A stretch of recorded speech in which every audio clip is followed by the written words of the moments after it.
So good morning, everyone, and thanks for joining us for this virtual visit with a couple teachers on the first day of school during these really unprecedented times. In a typical year, of course, the first day of school always comes with excitement, anxiety, and the promise of possibility as well. And really what's different about this year is that everyone is a first-year teacher, again, no matter if you've had 2 years experience or 20 years experience. So today we'll be hearing actually from a couple veteran educators about their virtual classrooms and their hopes and anxieties for the school year. And we'll also hear from CTU officers about ongoing discussions with CPS. But before I introduce the teachers, I want to start by introducing you to Crystal Williams-Hayes, the recording secretary of the Chicago Teachers Union, who will give a few opening remarks. Crystal. Good morning, everyone, and welcome back to Learning Remotely. As Eric said, we are all new year, first year teachers today, and we're excited about going back to school with our students and returning to seeing them, but we do still have concerns about resources and the lack of. So we're hoping that you guys have a great school year today. Give them your best. Smile to the camera and do the best job that you can do remotely, and have a good day. Okay, thanks, Crystal. So now I'd like to introduce Nina Hike. Nina is a chemistry teacher at Curie High School with 20 years. I'm sorry? Westinghouse. Westinghouse High School. Sorry, used to be at Curie, right? Yes. Yes. Yes. With some 20 plus years experience teaching. So go ahead, Nina, take it away. Hi, I'm excited to start the school year, even though we're starting remotely. I'm really excited about students learning chemistry and in their homes and being able to connect the chemistry in their homes that they see on a regular basis and in their neighborhoods, and also to talk with their families about chemistry. So I'm really excited about that. And so my biggest fears are the technology, if my internet is gonna go out. So I'm really concerned about that. That's concerning me, because I've, spent a lot of time self-teaching, all of the technologies to use to engage students. But I'm just concerned about, the internet and, if it's gonna work. So, but I'm ready, so. Thanks, Nina. All right, next we'll have Lauren Coleman, who is in her 9th year of teaching, 7th year at CPS. She's a drama teacher for K through 8th graders. And I'm sorry, I forgot your school name, but yeah. That's okay, it's Nightingale in Gage Park. Yeah, exactly, Maria. We're so excited. All the teachers are so excited. In fact, I literally just had a notification pop up from one of my students in the G Suite, who is a current 5th grader, and she said, "Good morning, Mrs. Coleman, how are you?" Right this second. So they're excited, I'm excited. And I think the thing that I'm most nervous about is not seeing some of them for the past 6 months and really checking in with them.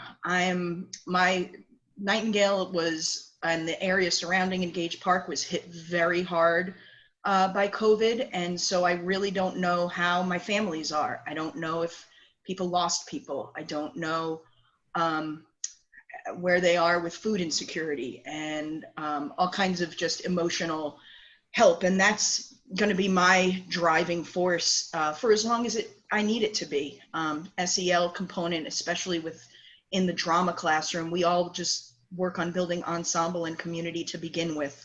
So just making sure my kids are okay, their families are okay, and letting them know that I'm there for them anytime, even at 7:08 in the morning. And we're so excited over here. I've got a 5-year-old who's starting kindergarten today. I have a 2-year-old who's going to be a frequent visitor in all of our Zooms. My husband is a special ed teacher.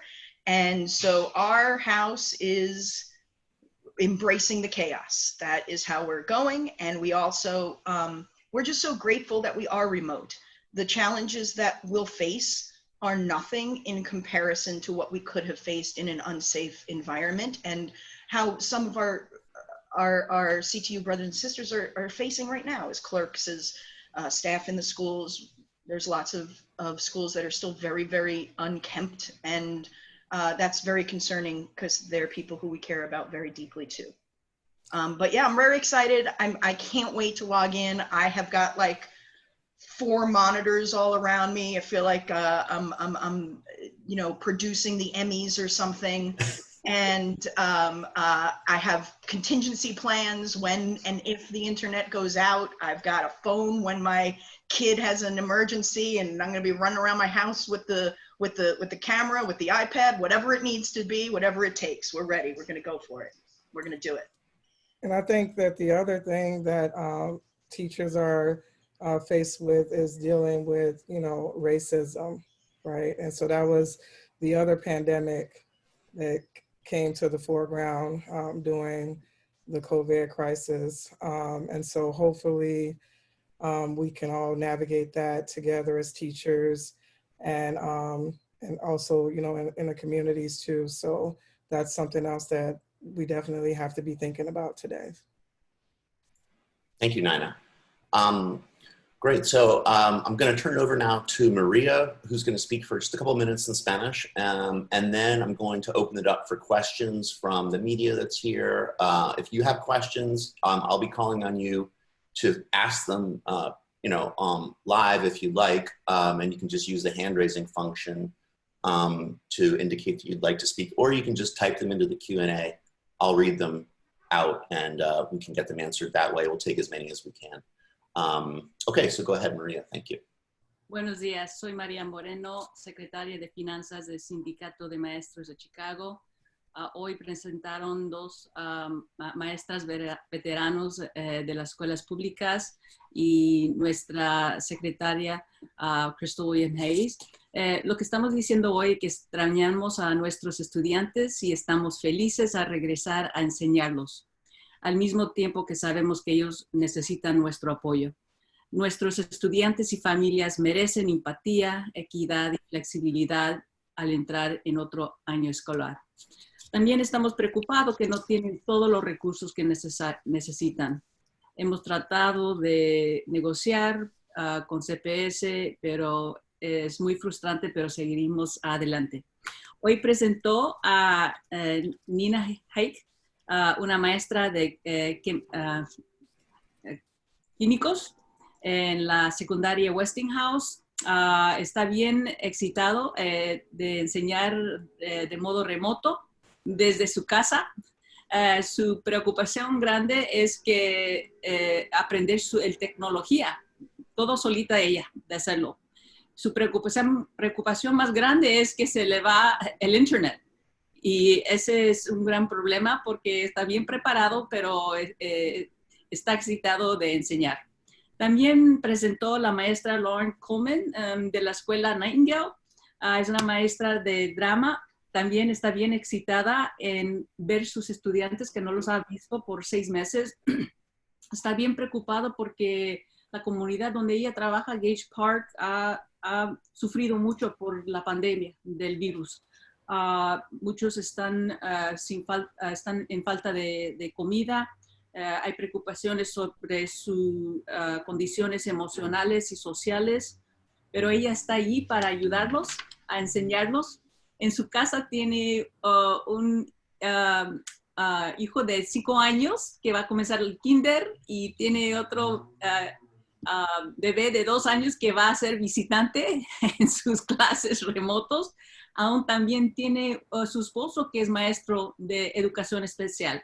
Entonces va a tener mucho ocurriendo en su vida en los siguientes meses. Pero estamos bien agradecidos de tener la oportunidad de trabajar de modo remoto. Sabemos que hay otros trabajadores que no tienen esa oportunidad, especialmente nuestros clerks y en las semanas que vienen nuestros clínicos. Entonces, otra cosa que trajo la maestra de Westinghouse es que también vamos a tener que enseñar sobre los problemas en nuestro país del racismo, que es la otra pandemia. es algo que tenemos que enfrentar y trabajar en nuestros salones y hablar sobre el movimiento de nuestra juventud para cambiar este sistema de racismo que tenemos en nuestro país. Gracias. Thank you, Maria. Okay, great. So actually, we've been joined by one other teacher, Paula Barajas, and I'd like to just call on Paula to speak for a couple minutes about kind of her thoughts about this first day of school in this most unprecedented school year. So Paula, go ahead. You're muted. Sorry about that. Hi, technology. I'm Paula Barajas. I teach at Ruiz Elementary. I'm a special education teacher, and I've been teaching for about 9-10 years. Like my fellow teachers, I am so excited for the first day of school.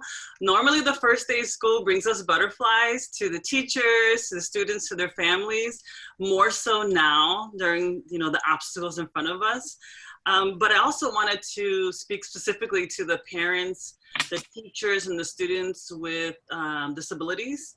And I wanted to let you know that I know we have more questions than answers from Chicago Public Schools regarding students with disabilities.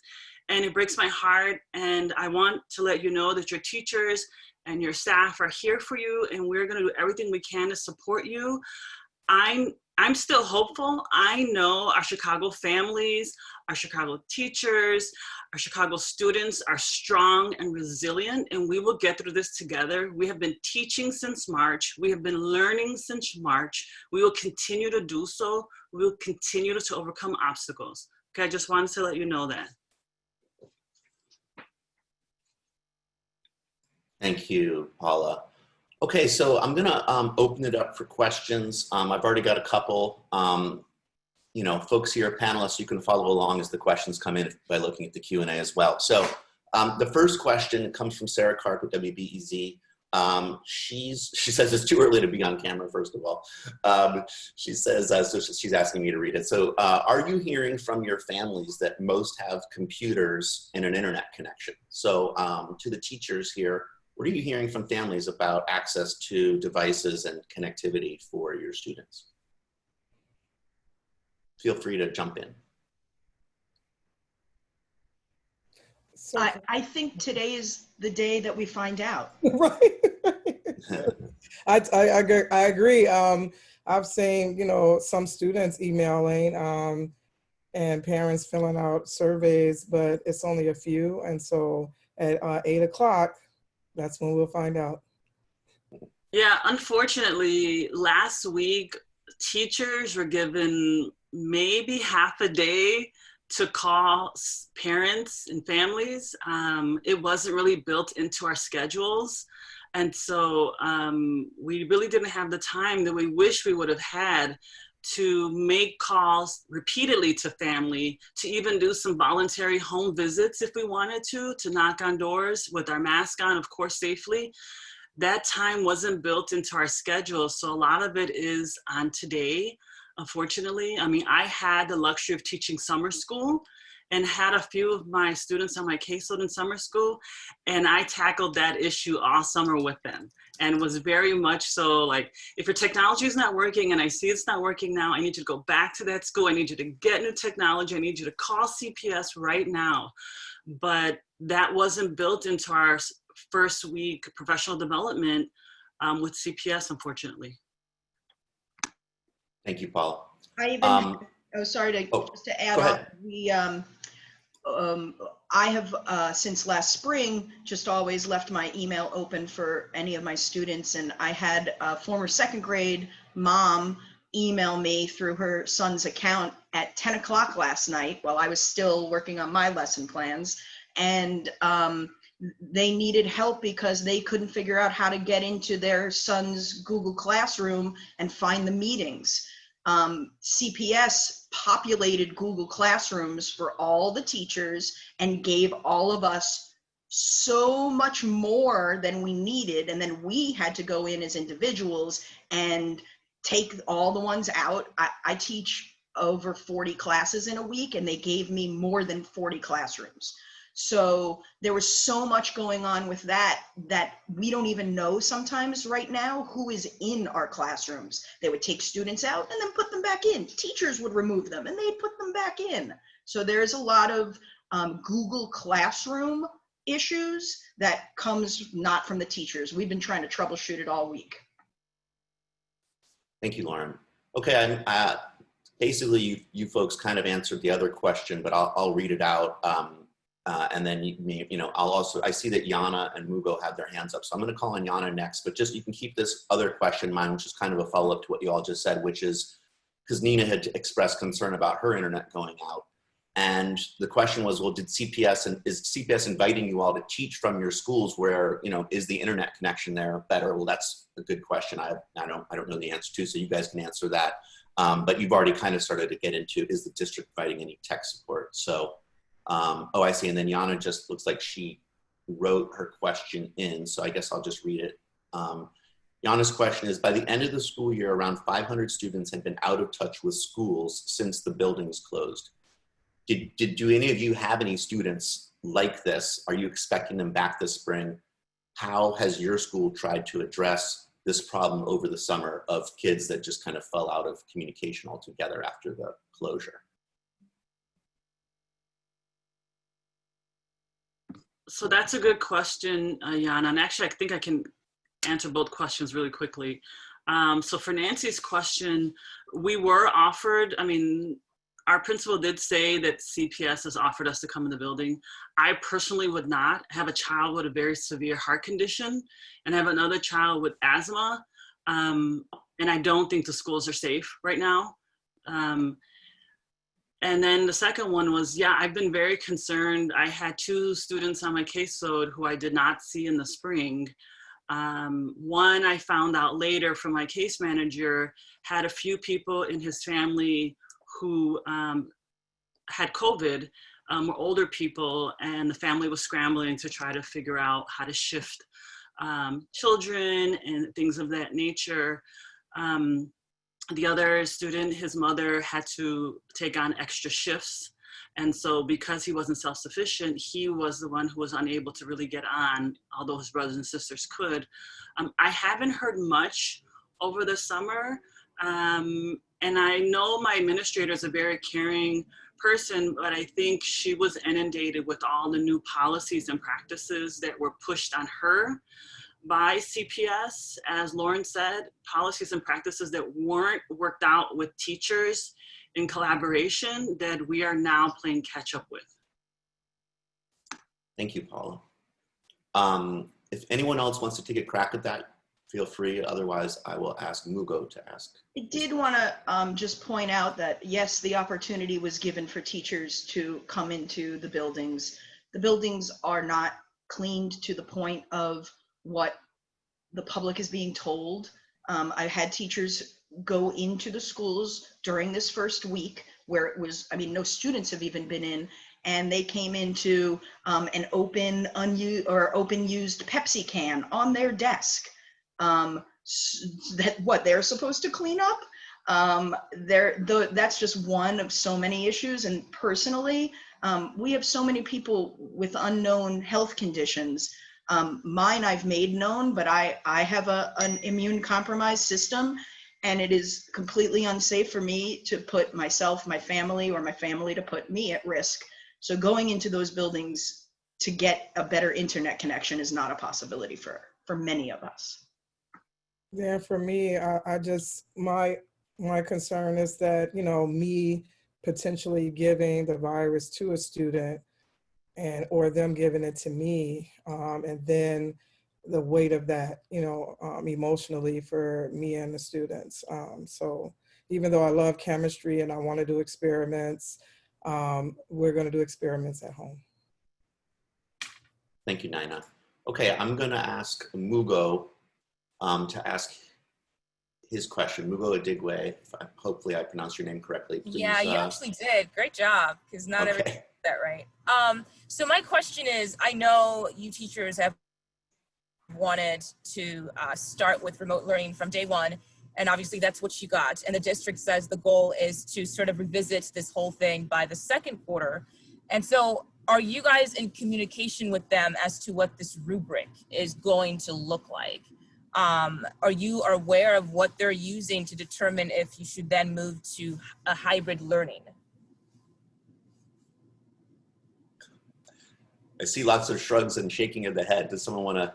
So unless I'm wrong, and Maria and Crystal can correct me, from what I've been hearing from our updates is that CPS is not really working with us at the table, right? I myself was called in to have a meeting with CPS to talk about special education issues. That meeting was canceled.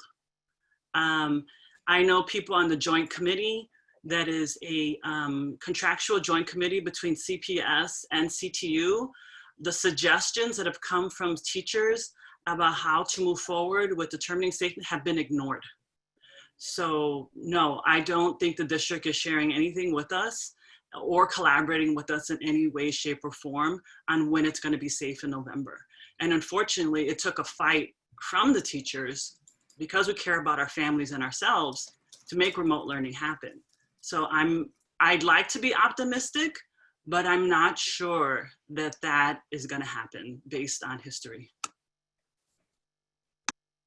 Hi, I just want to share also that if you kind of recall, while we were watching the infection rates increase over the summer, and we kept bringing this concern up to the board, and we were trying to work on bargain over criteria, you know, like what's the criteria to show that it's no longer safe to do in person or hybrid.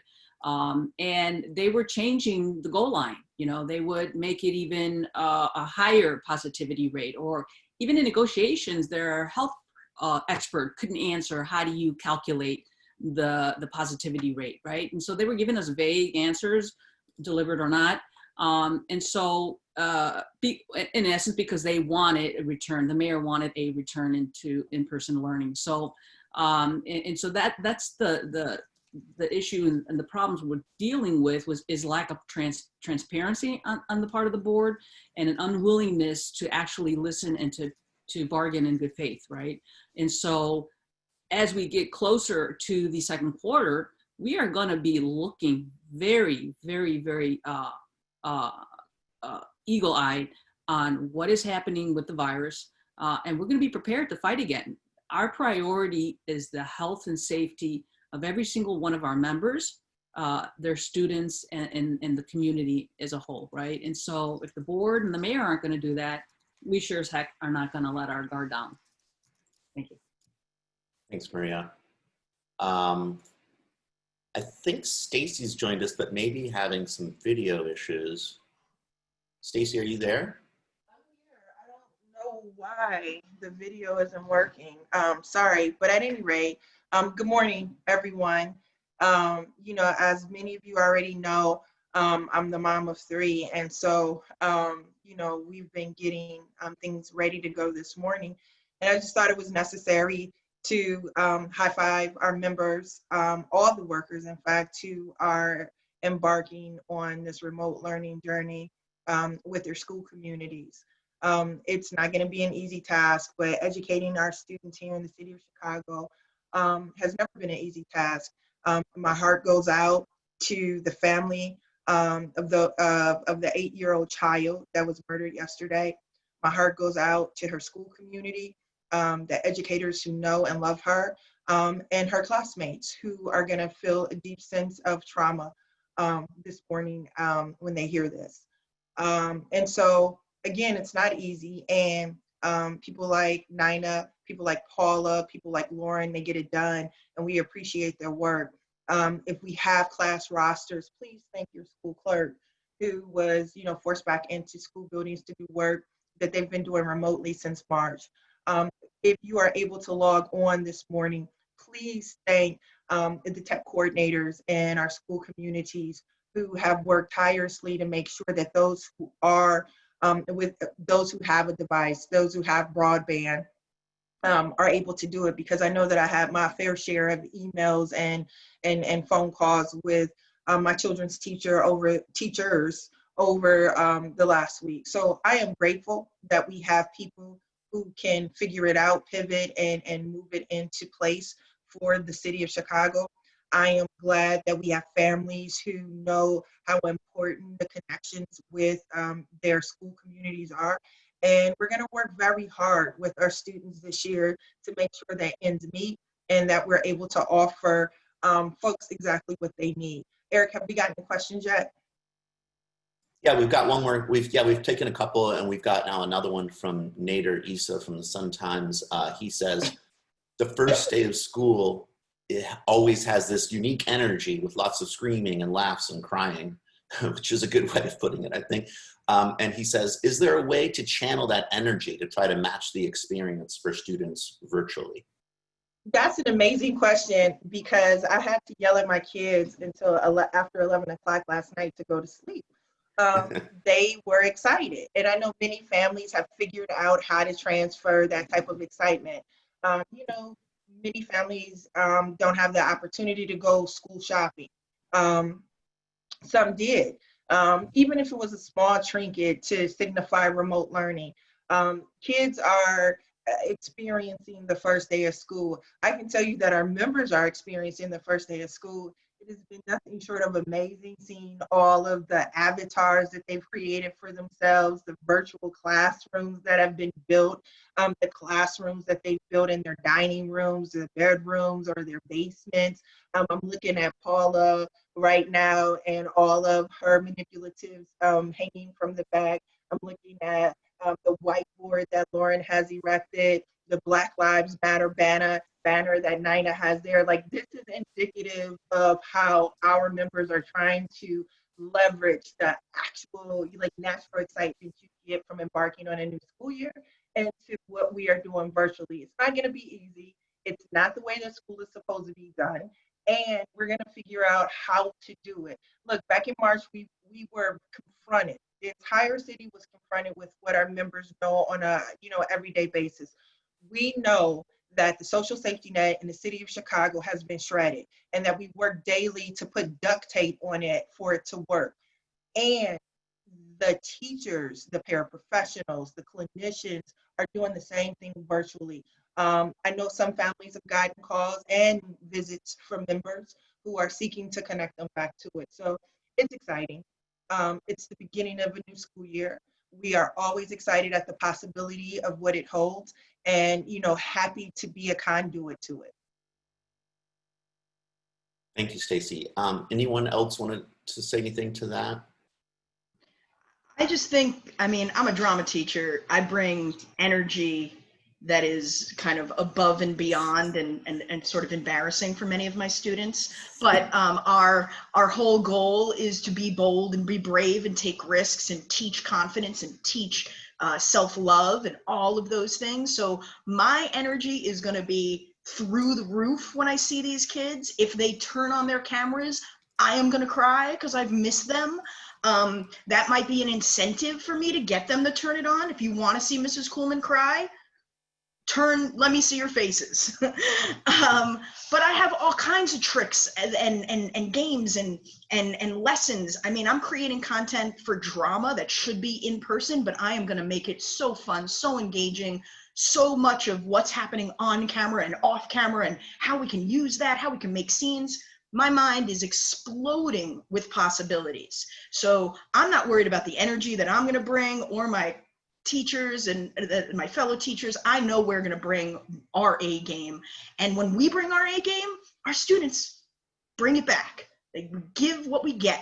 So if I'm ready to give them the best, they're going to give me the best back. Yeah, I'm definitely excited. In the classroom, it's easy to kind of gauge the student energy. But I feel like my energy is going to come through the computer screen and just, showing them, the beakers, and I even bought like little beakers and flasks and stuff so that I could do demos and things of that nature to engage students. And so I'm really excited. And I feel like, they'll feel my excitement to teach. So I feel like it's going to be a good year. Thanks, Nina. Okay, well, Crystal, do you have something you wanted to close with? And because I think I don't have any more questions actually from journalists. I think we should just do a quick close. Actually, I'll call on Stacy too for a quick close. So. Just to just share that we are in continued negotiations and bargaining with CPS, and as it was mentioned earlier, most of what we've presented has been refused by CPS, but we'll continue to fight for them. I do want to mention that we do have clerks in the building that are working in very unsafe environments. We're getting some horrible reports about the uncleanliness of the buildings. We have techos that will be tech coordinators that will be helping with troubleshooting with your computer issues. Those are our members, and they have concerns too about being in the buildings. So we're going to be fighting continuously for them and for everyone, clinicians as well, returning to the buildings because we know they're not safe. We've heard that there are reports of people who are testing positive for COVID, and I don't know how CPS is going to handle that. We don't know, but we will continue and we'll keep everyone updated as much as we can about it. And we just look forward to this being a great year. We know that our teachers and paraprofessionals are ready. They are very educated professionals. They are educated professionals who know how to do this and get it done right, keeping the kids enthused. Ms. Coleman, you have enthused me this morning. So thank you, girl. That energy is like kicking. So listen, you all have a great year. Do the best that you can with what you got, and we're here to support you in every way that we can. Thank you, Crystal. And then Stacy will take us home. Hey, look, I'm excited. My first grader is excited. My fourth grader is excited. And my God, my sixth grader is excited. And we're going to do the best that we can. It will not be perfect because this wasn't built to be perfect. And our members are going to continue to meet the needs of the families they serve, from mutual aid efforts that will be done at many of our school communities led by teachers, from the solidarity funds that help to keep families afloat last spring. We're going to meet the needs of our students in the ways that we do every single day, be it in person or virtually. And our reunion is going to continue to fight for the safety, the protection, and for the resources that our school communities require in this moment and other moments. So go CTU. All right. Thanks, Stacy. Thank you all for joining us in the media. Thank you on the live stream. And of course, thanks so much to these teachers who took some time out of their morning on this first day of school to speak with us about, what this school year means to them and what we can expect from them and from the CTU. So again, thanks everyone, and have a great school year.